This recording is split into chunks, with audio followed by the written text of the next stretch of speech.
Welcome to the Building Design Primetime Podcast, focused on providing valuable information for anyone looking to undertake a new build or extension project. We'll share our tips, tricks and stories from a building designer's perspective.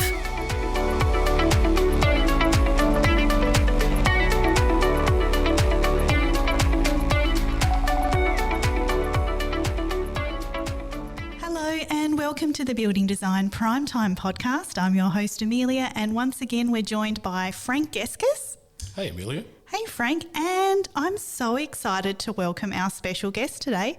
Thank you so much for joining us, Zara D'Cotta. Thank you so much for having me. Oh, it's so exciting to talk about healthy homes because this is something that I know a lot of the guys in the office are really excited to learn more about, but also it's a bit of a hot topic of conversation as well.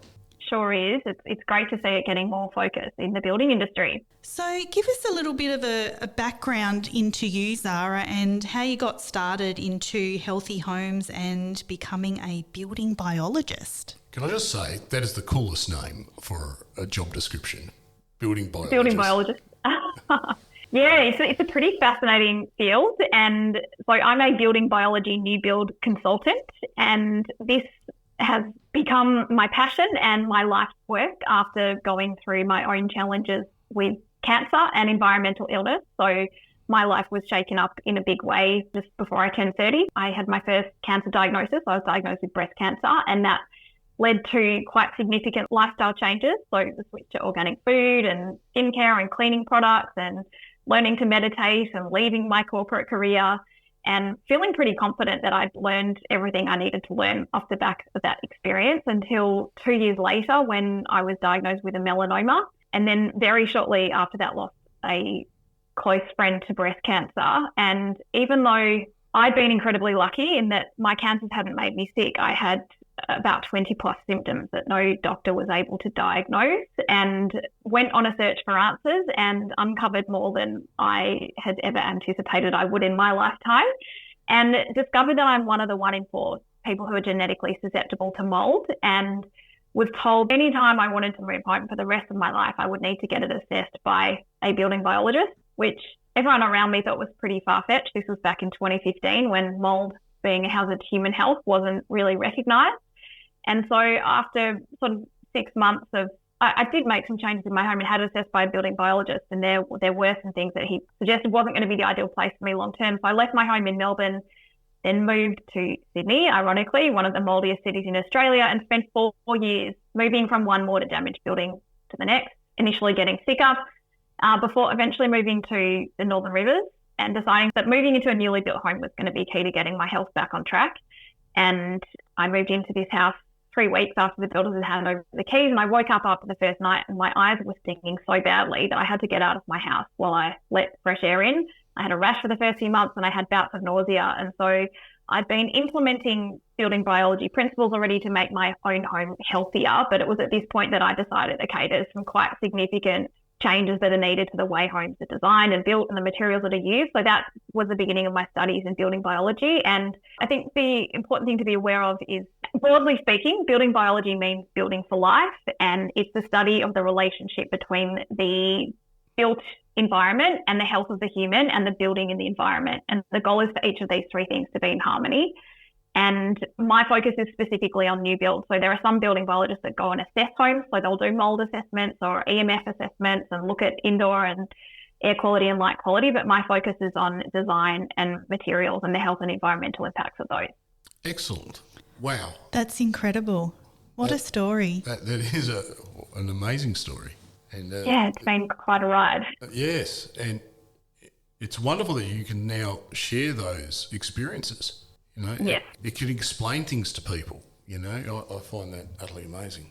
Yeah, I feel very lucky. It's been, my biggest life challenge, but also my greatest source of joy and fulfillment now. Yeah, I can totally understand that, and you can relate to so many people that are going through this, and no one else understands. Yep. Yeah, wow.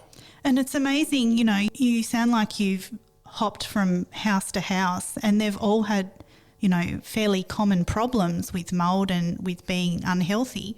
And it scares me a little bit, to be honest, because I've been in old houses, I've lived in newer houses, and to think that even new houses can have these problems as well is, kind of gobsmacking a little bit. Yeah, and I have to admit, it can, I think when you first learn all of this stuff, as I just said before, it is a huge can of worms to open and it can feel scary, but I think what I want people to take away is that knowledge is power. And when you start to realise that, that maybe, there are links between why you're not sleeping properly or why you're getting headaches and a whole range of other health issues in your home, and there are changes that you can make to improve your health, it's also really empowering. Yeah. No, that's absolutely amazing. And interesting, we're not taught this in our world as designers. When we go through our education processes, we're not taught this. No, it's interesting because building biology has been around since the 1960s, 1970s in Germany, but it's really, it's not a field that is very well known in many places in the world. Yeah, certainly. I've pulled a couple of key stats off your website, Zara, which I find incredibly gobsmacking, to be honest. 40% of new builds in Australia have condensation and mould. That's insane. I'm actually not overly surprised in the last few years, considering we've gone back to some sites, some houses, and they've had major problems. And we're scratching our heads, stick my head up on the roof and all the trusses look like mouldy pieces of bread. It was just next level, or under floors, crawling under floors, and it's all black spotted mould or all sorts of stuff. And you're scratching your head a little bit on this and you go, well, how's this even possible? What's the source? At that stage, I've had very little training and we're just scratching our heads working with the builder trying to solve a problem. Yeah. Yeah, I really feel for home designers and builders. It's a lot to get your heads around and navigate. And I've had a number of builders that have told me stories of projects they've gone back to after a couple of years and found problems. But the homes have been built to code, so it's they're definitely not at fault. It's just that there's more that we know now about moisture in the built environment than when they were taught. And certainly, it's not just the building code; it's also been the bushfire provisions we have to put in, and that was a major catalyst we noticed. What is causing a lot of these problems, because the buildings get tightened up, the exterior is tightened up, and the building can't breathe. And I've had every builder I talk to, if you ask them about that experience, they've all got stories. So then they go back and they go, look, we've had to go do this, we've done this, we've experimented this. There was no information. So everyone's talking to each other, so put bigger fans, open it up.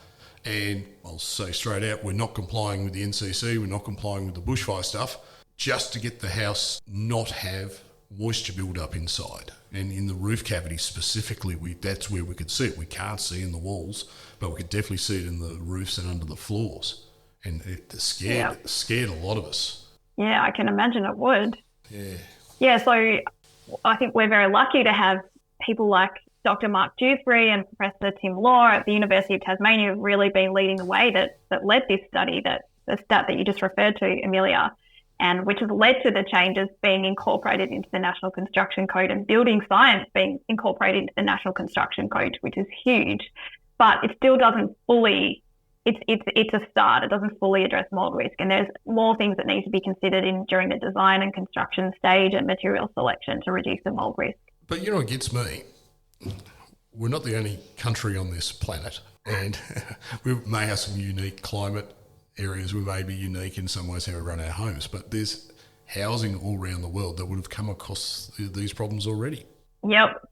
There was Jordan Peterson on his podcast recently did an interview saying he led with the headline that 80% of homes are causing chronic illness because he's recently discovered that his daughter's got mould illness and all his properties are ridden with mould, and he's baffled at the extent of the problem and what to do about it. It's very hard to deal with it after the fact, isn't it? In a lot of cases, it's really hard. Yeah, the scale of the problem is mind-blowing. It's not just, the cost of knocking homes down and starting again, as the environmental cost of replacing the materials. And, it's a much bigger problem than many people realise. Yeah, certainly. What other stats were there on the website? talked about some symptoms and illnesses with known environmental links that include respiratory illness, insomnia, migraines, headaches, hormone imbalances, infertility, miscarriage, damage to DNA, birth defects, compromised immunity, inflammation. Like, it just goes on. It's just insane, the effects, and the mould that can cause unhealthy effects. Have you experienced a lot of these, Zara? I've experienced insomnia, hormone imbalances, gut issues, migraines, sensitivity to hot and cold and light. Yeah, there is a huge, as I said, I had about 20 plus symptoms when I was going through mould illness, and I still, I live in the Northern Rivers, and I've just struggled through the summer months here when the humidity is really high. But I've spent a lot of the past decade pouring through scientific studies on various environmental contributors to, for every known symptom and health condition, there are environmental links. So what are some common construction issues that cause our homes to be unhealthy? So I think the big one that can make the biggest difference, that is a big focus of what I talk to building industry professionals about, is construction stage practices to manage moisture, which then significantly reduce the mould risk when you hand over the keys to the client. So inspecting timber when it arrives on site, moisture testing it, making sure it's not already mouldy before the framing goes up, putting the weather resistive barrier up as soon as the framing goes up to protect the materials from moisture. Moisture testing the timber before the walls get sealed, so you're not sealing moisture into the building envelope. Moisture testing the concrete so that you're not laying floors and cabinetry over concrete that still needs to dry out. And as well as in places like here in the Northern Rivers and there in Tasmania in the humid months, keeping an eye on the humidity levels once the windows and doors are in and the roof's on during the construction stage, and ideally keeping humidity below 60%. Yeah, that makes it really interesting, those comments you make, because builders work on timeframes. Yes. And, I can't imagine a builder's going to stop, hey, the moisture content of my timber's too high, we can't get on with the build. Or the flip side, what really ticks me off, seeing a frame left in the weather, for an extended period of time. There's sometimes, obviously, it's always going to be exposed for a week, 2 weeks, subject the roof has been delayed, whatever. But I've seen, especially after the COVID, when they introduced in the grants, there was stuff sitting around everywhere because they couldn't get people in there to do it. Same, no one measures concrete moisture, and it makes perfect sense because it doesn't hit its full strength for 28 days. So it's still, emitting moisture. There is an Australian standard for concrete moisture testing that no one that I've spoken to is previously aware of. And what is great to see is that all the builders that I've gotten to know are now implementing these practices to protect the timber and make sure it's not mouldy when it's delivered to site. And the thing is now that they have to, if NCC 2022 condensation management has come into effect in their state, or it's going to. And if they don't, I've had some experiences with builders that have learnt this stuff when they've been going through my Healthy Building Materials Mastermind, and they've realised that they've had significant mould problems on projects that they've then had to go about mechanically standing back and remediating themselves, which that has also added significant time to the build process. So certainly making sure these issues are addressed earlier on before the materials are delivered to site, having discussions with suppliers about how the timber's being stored, can then actually save them time if they do discover that there's significantly water damaged materials on their site. Oh, and certainly, and I've seen heaps of damaged timber turn up on site and they still work with it because, they're there to put it up. Well, it's there, I've got to use it. They don't consider these things. And then on top of that, if your house doesn't breathe, and I'm not talking internally, I'm talking about externally, and you can't get the thing to breathe to dry out anyway, you're just trapping it. Yeah. And then it absorbs into other materials. So, so it's like you're chasing your tail. Yeah, and that's we're using vapor permeable materials in the walls is really important, so that moisture can pass through the walls without condensing in the walls. But then the trick is, we had an interesting situation just recently with a build, and then the moisture goes into the cavity, but where does it leave from the cavity? If you don't put your damp-proof courses in properly, the weep holes correctly, it vents through the roof, does the roof vent properly, all those types of things considered, and simple things of covering the cavity at the top of a wall with a piece of insulation, they've been a bit sloppy how they've installed it, blocks it off.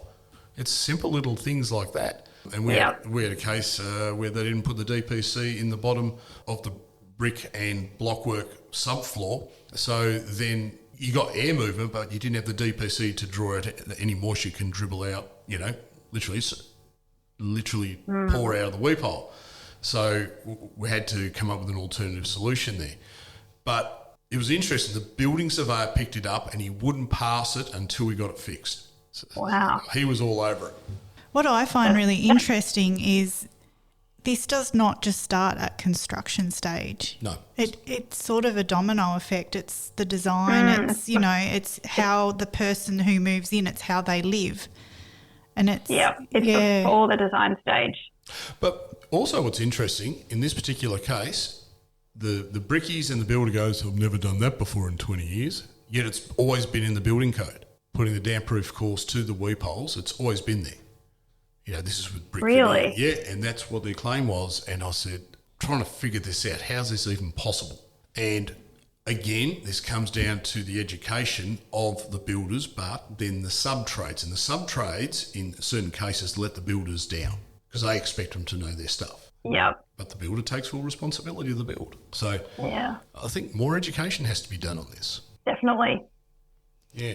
Do we have to do mould testing for new houses at all? Is that a thing? I've never even seen it. No, I've never seen it either, but why don't we? Well, I'll ask the question. Go on. Sorry. Well, I think that there are steps that builders and the designers that they're working with should take when the home's nearing completion. So obviously there's moisture testing, which we talked about, but then thermal imaging to see if there's any cool points or any leaks that haven't been spotted, because that's also quite common during construction. What was the other thing I was going to say? Testing for electromagnetic. Oh, sorry. Oh, yeah. Testing for the EMF, yes. Yeah. I was just going to point out, you bring up another interesting point of the thermal imaging camera. Yeah. Because when a new house is built in Tasmania, and it's pretty well the same around Australia, there is not mandatory waterproofing inspections or flood testing, which blows my mind, where you talk to insurance companies, what is the biggest claims? Waterproofing failures and box gutters and all that. I have seen this firsthand. I had a client with a multi-million-dollar home that was less than 10 years old. It had it was declared unlivable. They had to move out and live in Airbnbs for a year while they waited for the insurance claim.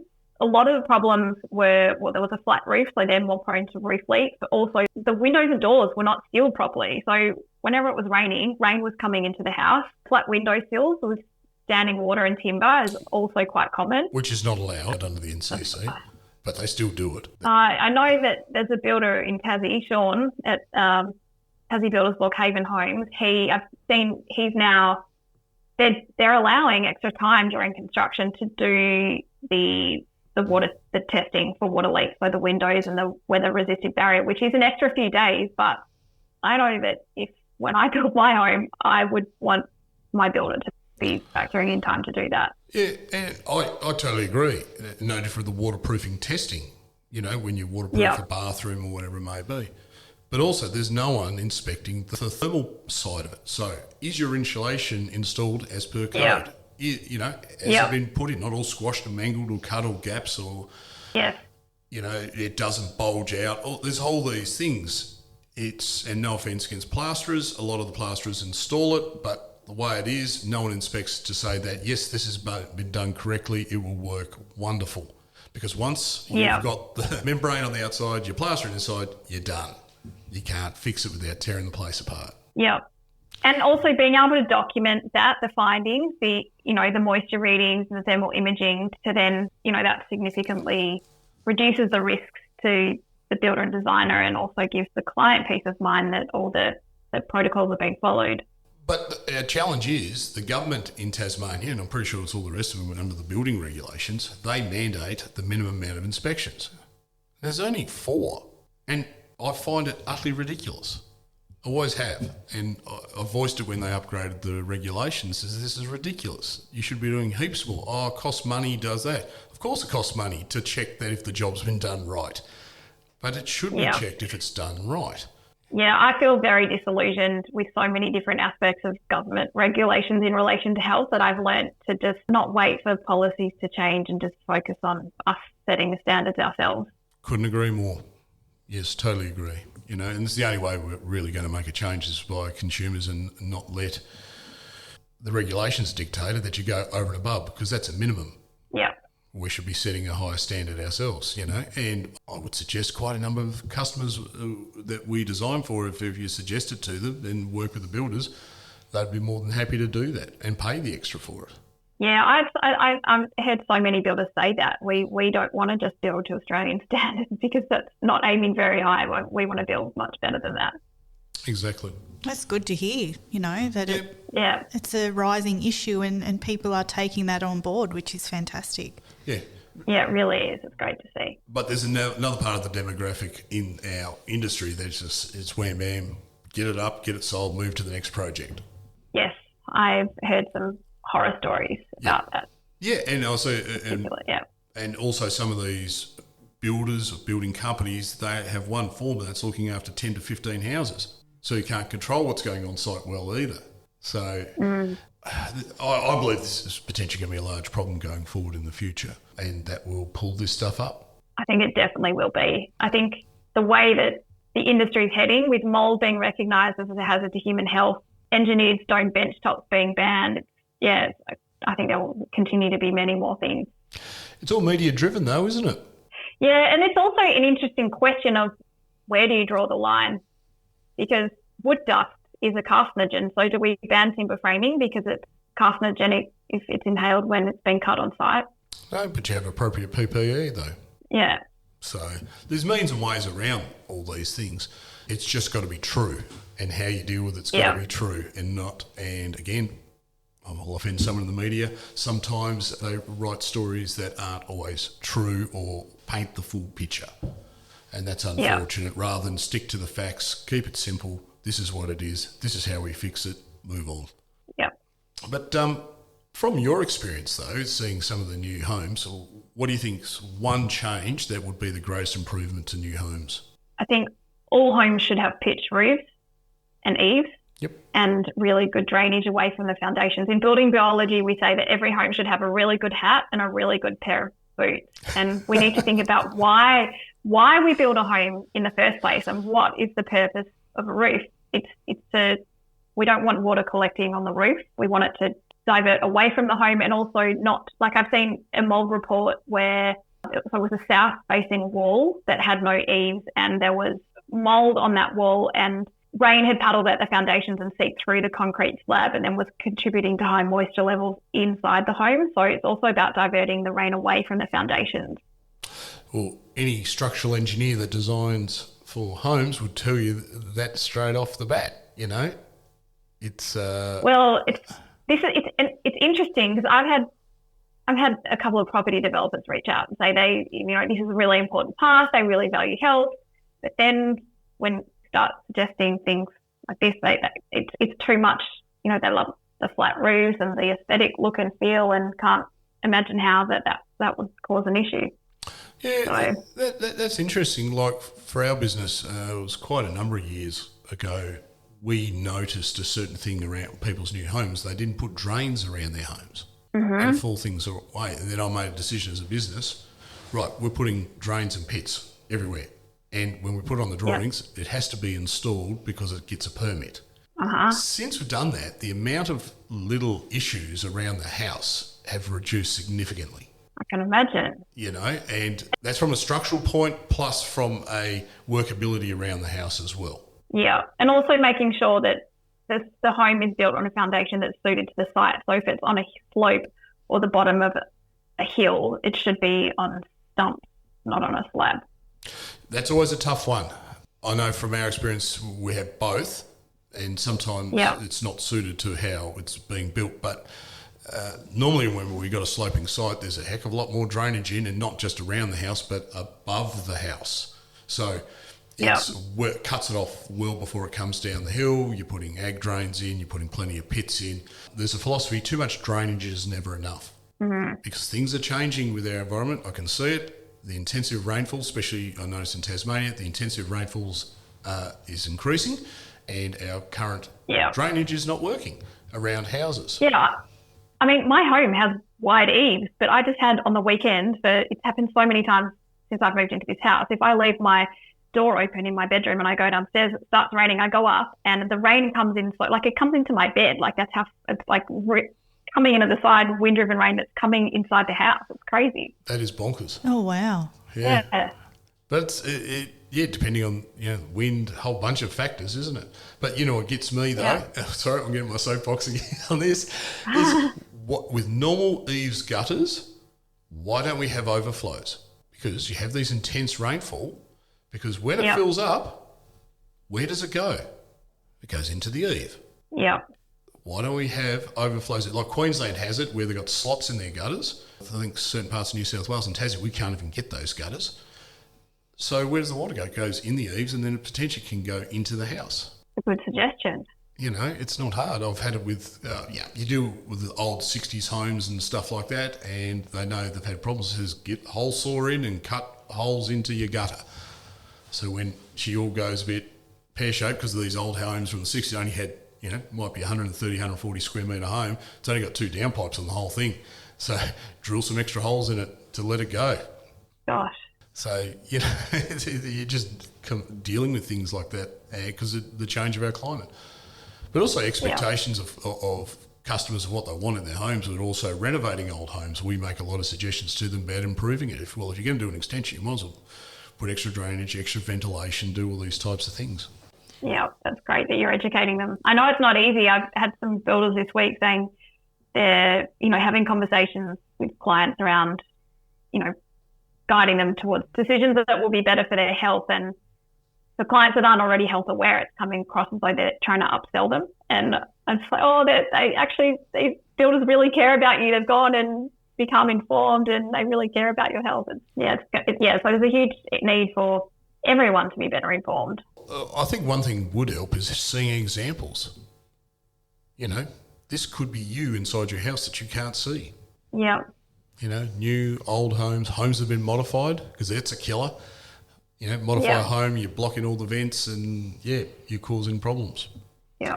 I think that must be sort of the hard part of all of this is, for the general public that might not know a lot about this stuff, how are they going to see the value in it when they just see the end cost a lot of times? Oh, agreed. And people want to do their own renovations, don't they? Yeah. That's going to be something I work with very committed to moving forward, is providing resources for the building industry professionals I work with to educate their clients on certain decisions that they find challenging to, things like insulation, weather resistive barrier and paints and floor finishes, to give them some education on actually why it is worth spending more money on those products. Very much so. Thanks for listening to part 1 of Healthy Homes with special guest Zara D'Cotta. Stay tuned because part 2 will be released very soon. Thanks for listening to the Building Design Primetime podcast. We'll catch you next time.